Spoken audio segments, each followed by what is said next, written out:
Hi guys, welcome back to the channel. Now if you watched the last video, not sure when this one will be going up, we're going to make a start on this forged, and the only reason I'm making more of a start on this forged is because this is a personal build for me. I know the direction I'm going in with it. I've spent money on grips, on stocks, on rails, on a load of other internal parts from Silent Industries. I'm not sure what I've done with that stuff. It's around on the bench somewhere. So, we'll be getting into that stuff as well. So because this project is being funded by myself for myself, I've got a little bit more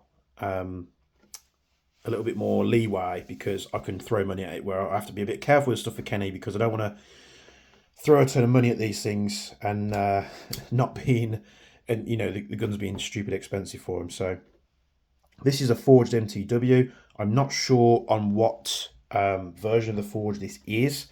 What I will say is this one is a bit worse for wear. Not so much worse for wear. It looks like a pretty much brand new gun.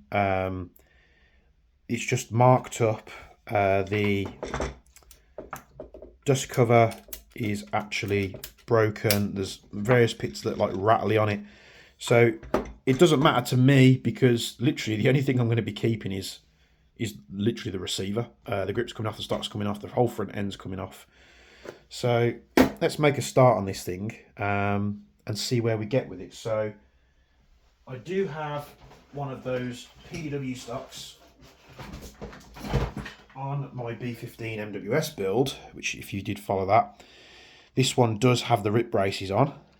But the problem with this on this receiver is the arms, just because this receiver is different to a normal receiver, you've got these sort of QD points that stick out, and that's great for having QD points for your slings, but it means this stock just won't work with the receiver unless I really do start to butcher this receiver up, which I don't want to do. So what I'm going to be doing is I'm going to be pulling this off this build, which does save me a bit of money because I'm not having to commit to purchasing another one of these stocks. So I can just spin this off here. If I was fitting this onto like a normal MWS, and the MWS we managed to rethread it for mil spec, it would work absolutely fine. But I've had a bit of trouble with this, just getting parts that seem to be right. So I did have the inexpensive PDW stock on there, the Airsoft. I think it's a 5KU one, but honestly it was garbage. So put that to one side. I will finish that gun one day. So we're going to pull this thing apart. So we need to pop the pins, and my spending on this project has spiraled out of control. I won't deny that. So someone did actually comment on one of the previous videos on this series about the boards. I think they actually told me to go for the billet with it having newer electronics and this, that and the other. But the only thing I don't like about the billet is, or that I like about the forged, is it's got a more conventional receiver. So you've got the forward assist, it just looks more realistic, where the billet doesn't. So that's not a bad thing about the billet. Now, you can see the springs on the board, not looking the best. So worst case scenario, I might have to replace this board. We'll get there when we get there. Maybe, I'm not sure, those of you out there, perhaps you work for Wolverine or something, can tell me which one I need to get, or maybe I can upgrade to the newer boards. It does have the ambi fire selector on it, which is also nice. So just like the other one, we're going to pull the stock off. So I'm just going to take my wrench here, fit it into the cast nut, loosen it off. It's not insanely tight. Pull that off there. And we do have springs on this, unlike the billet. So this spring will be for the rear pin. Just pull this off carefully here. And we actually have a board in the back. So I'm not sure what electronics this is. If you know, pop it down in the comments below. If you think I should upgrade Or perhaps this is the premium electronics, I'm really not too sure. If I should upgrade to a different board, let me know and I'll get one ordered. So that's the pin for the rear, or the spring and detent for the rear pin, which the billet doesn't have. I do like that on the billet, that you don't have to worry about that when taking it apart, but it's neither here or there. It's just one of them things. So we can pull the tube out, and as before, we're going to thread this in. The assembly on this stock is just superb. And you can go all the way in and then back it out so we're in line. This stock can go in like so. And we can screw the rear section on. Like so. And we still have, even if we use this board, which has the PCB on the other end, we've still got plenty of space there for the electronics and other bits and pieces. So put that in. And now with this stock, if I press the button and point it down, it will drop in. Just make sure that's centered. But when I want to retract it, literally all you have to do is pull the stock out and it's good to go. So sometimes if you pull them a little bit too hard, they can just do the slightest of over travel and you just tap it forward. In normal operation, if you're just pulling it back, it's locked into place. So a nice solid stock there. My favourite PDW stock that I've came into contact with up till this point. It would be nice as well if they could do like literally blank receivers. For those of us that like to do builds based off certain platforms, I don't know, maybe you're doing the new KS1, or you're doing a Geisley, or you're doing this, that and the other. It would be nice just to have them blank, or just put them up on your website. Even if it was expensive, I think I'd still buy one.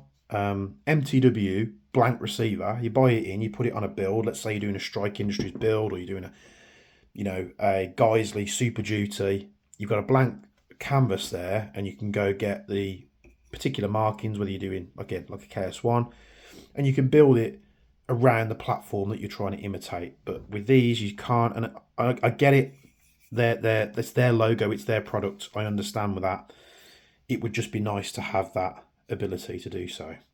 So the grip will be coming off. I've ordered a trigger guard. I'm going with a Magpul one just because I prefer them, so I won't be using a Strike Industries one for that. I'm not using the Strike Industries fire selectors, because you can only get them in semi, which makes sense, but these MTWs can do both fire modes. So we pull the stock back out here and we can pull the pins out. It's just, these stocks are really nice. So I've also ordered a Strike Industries mag release, Strike Industries bolt release. I'm going to modify the bolt release to work with the MTW, so that will be an interesting little project. I also have a Strike Industries charging handle, which I keep misplacing. I'm not sure what I've done with it. Which again will go in, oh there it is, will be going into here. This Forge series does have a sort of system where it's got a spring to keep this retained, which is nice, because the last thing you want to do is like pull this for whatever reason, maybe it's snagged on your kit and then the charging handle is just really loose. I don't like that. So I've got a genuine Strike Industries charging handle here, which originally was bought for the MTW9. It does need modifying slightly. We need to trim this down for it to work, but that'll be going on here as well. I've ordered a Strike Industries forward assist, even though it does nothing. Again, I'm just going with all the parts. Strike Industries dust cover, because this one's knackered. So that's the type of build that I'm going for. So we'll put this back on here, front pin. I know they do come with those plastic screws in the boxes usually, so you can fit you fit it inside the receiver to take the slop out the receiver, but I'm pretty sure it does something with the wire. I'm not sure how the wire would route around it. So yeah, we need to get this stock off, the handguard off. So we're just gonna, 2 screws, 1 and 2. Once that's done, we can just slide it off here and and we've got a gas block which we need to address. So what size is it? Not that size, it's going to be this size. 2 grub screws. Take that off. You can pull this off as well, it's just a faux one. That's the thread of the screw coming through that holds the charging handle bit together. So that just sits on there. Pull that off, and then I have been able to do that by hand before, but I do have an adjustable, rather large adjustable, so we can get this off. Just do this off camera so I don't hurt myself. If I can, might have to do it on the bench. And we'll just pop this barrel nut off. Oh, there we go. Just takes a little bit of elbow grease. We can slide this off here like that. Now, what I love about the MTWs is the outer barrels are actually threaded, so it's not one piece, which some of you might go, oh, I want a one-piece barrel. Fair enough, but if you want to change the barrels out, you just have to heat this up, and you do have to get it to like the, the temperature of the sun. And then you can crack these barrels off. Now I do have the original barrel from my MTW 9, which came off. It's got an extension on there at the moment. So we can shorten it down depending on what we want to do with the handguard. I might actually save this barrel, trim this one down a lot because we're going to internally suppress this. What did I do with the handguard? It's over here. So we've got a gridlock handguard. These are very expensive if you can find them. I'm not 100% sure how this handguard is fitted. I imagine it's something to do with this system here. Yeah, like that.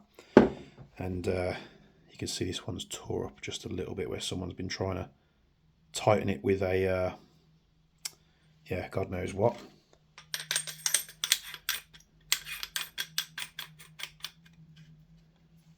With this being RS spec, we could put that on there. Hopefully my armourer's wrench fits. I think it does, yep. What I also don't understand is you've literally got flat surfaces as well, so if you didn't have that, but you've got a spanner, like a large one like this, like what would possess you to use something that's so not meant for it and just butcher up that? I really don't know. So I'm wondering if that's just as simple as it is.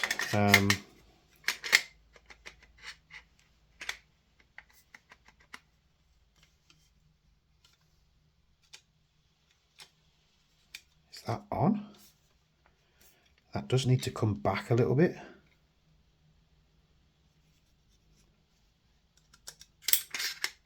I love how quickly and easy that comes on off, but so we have to figure out a way to move that back slightly. So we might have to adjust the barrel, literally the start of the barrel, remove a little pressure off that. I have to take some measurements and do some machining, but it goes on really nice and easy. And nice and solid. If we can get that pushed back, we can get the little grub screws on. Or is it the grub screws that are in the way? It doesn't look like it. But let's take them off and we can have a look. If I can find the right fitting for it. What size are we? We're 1.5. Don't think that's what's stopping it. No, it's definitely the barrel nut.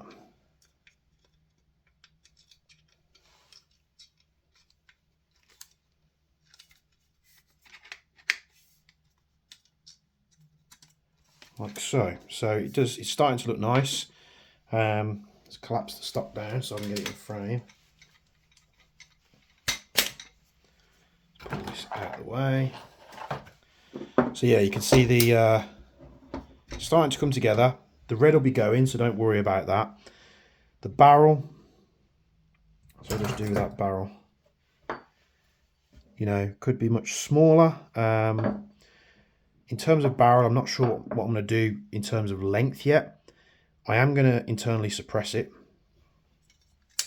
So what suppressor I use, again, is a bit unknown. We see what size the hex is. So the hex is perfect. So we could go that far down like so and have access to this M-lock, because it will block that, or we can go fully internally suppressed and do it like that and keep it nice and short. Obviously, the further we internally suppress it into the handguard, the shorter the barrel length we're going to have, because I want to use the full internal space of the suppressor. I do have a really nice Trash Panda suppressor, but it's a bit too big to go in there, which is a bummer. There's various other suppressors here and there that I could probably try. Mark 23 suppressors maybe, or we could fit something, make something carbon for it. I would like to try and use the hex because I really do like how they're constructed, and we could have it so it's literally just sticking out there, and then that's still, because these are slightly outer, I mean we won't be able to use these M-lock slots because the suppressor stops it, but the top and bottom ones would work fine if we wanted to put a grip on there. Not that we will, because this is very, very sleek. So yeah, let me know what you think down below. So it's going to look a little bit like that. Of course, we need a magazine, we need all the accessories on there, we need the grip on, we need the charging handle on, we need the internal bits in for the hop, we need to build the inner barrel and everything like that. Probably pull the engine apart, just give it a clean, make sure it's all working. We should probably test it, shouldn't we? And see if the engine actually works, because that is a big unknown at the moment. So let's pop the receiver here. Barrel's so long. With how good HPA performs, you really don't need a long barrel. So let's plug this in and see what happens.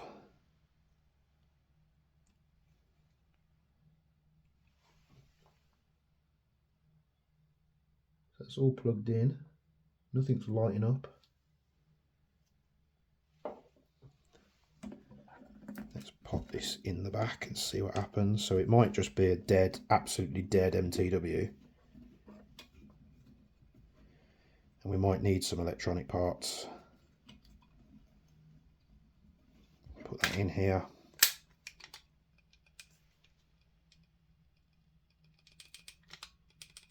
Yeah, so it's absolutely dead.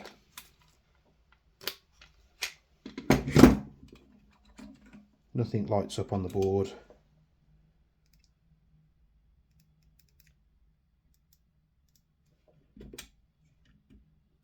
So something has gone horrifically wrong with this thing, which means we're going to have to replace the board, which isn't a bad thing. What board should I do? Should I fit the new black ones? I'll probably have to speak to a couple of people and see what they think. I'm hoping the engine's good, but in terms of the electronics, they're fried. I'm not sure what's gone on, whether it's got wet, whether someone's just mistreated it, who knows. We'll find out together. I'm going to wrap it up there because this is a super long video. This is just part one in the series. We fitted the stock. We tried the front end. We need to fit the grip, the trigger guard, all the accessories onto the receiver. We need to build a front end for it. We need to suppress it. We also need to find out what the hell's going on with the electronics. What I could do is just put this upper onto the other forged and see if that works. But yeah, I've never known of MTW electronics going, so it's a new one for me. We'll wrap it up there because it's getting super long. So thanks for watching. Stay tuned for the following parts that will come whenever they're filmed. And as always, from me and Bench, we'll see you in the next one.